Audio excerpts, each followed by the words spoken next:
Final Strategy. It is developed by Final Strategy Studios and it is listed as an action real-time strategy wargame set in the Cold War. Some of the key features that you can find on the Steam page are precisely command from top-down view like in any other real-time strategy, but it also has a direct control of vehicles. It has a story-driven campaign that you will see in this video, in which you can select that option on the story mode.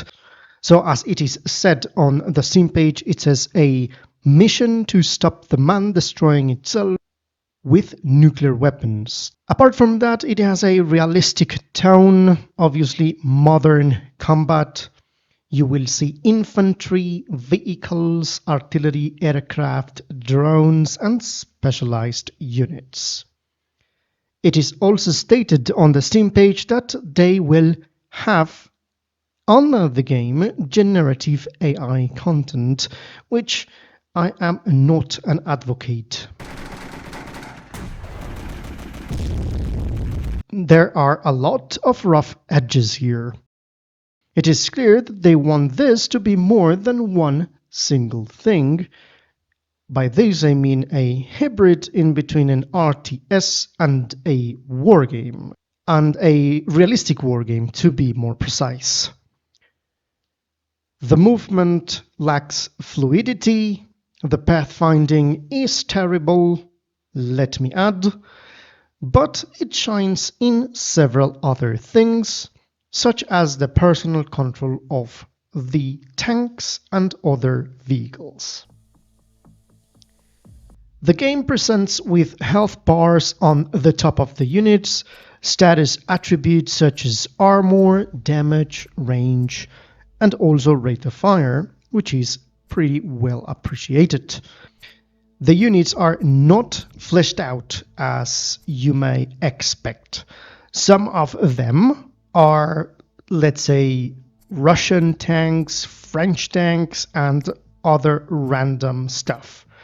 Eventually, we got transport units, scouting, and specialized units, such as one that is pretty interesting.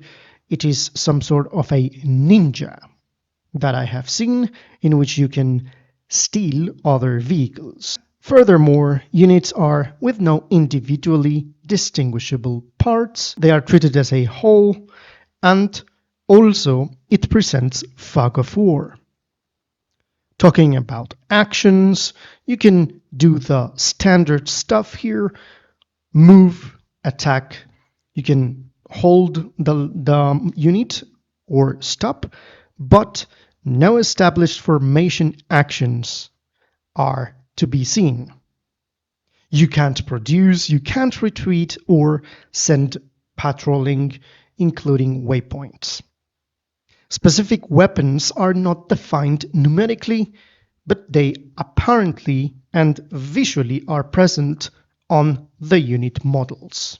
There are some differentiation in range, that is, for example, in different type of units, but inside the same type, it appears not to be present.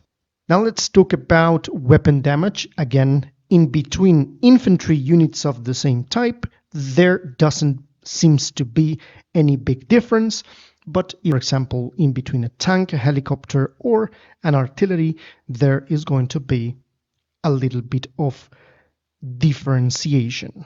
Special capabilities are present, like transport and stealth. There are no tech trees to be seen, research upgrades non-existent, and logistics are not present. The user interface, as I said in the first section of the video, is simple and terrible, and there is a lot to work on this area. In my personal opinion, you can check the Steam page, you can download and try the demo. For me, it presents to us wargamers that are more accustomed to something more robust It presents us with generic or recycled game models and assets.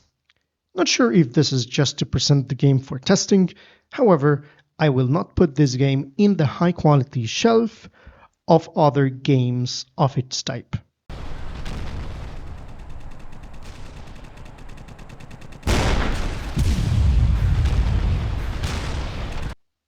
Because it's a modern combat game in terms of realism, I think it has variety, but lacks depth in the roster section.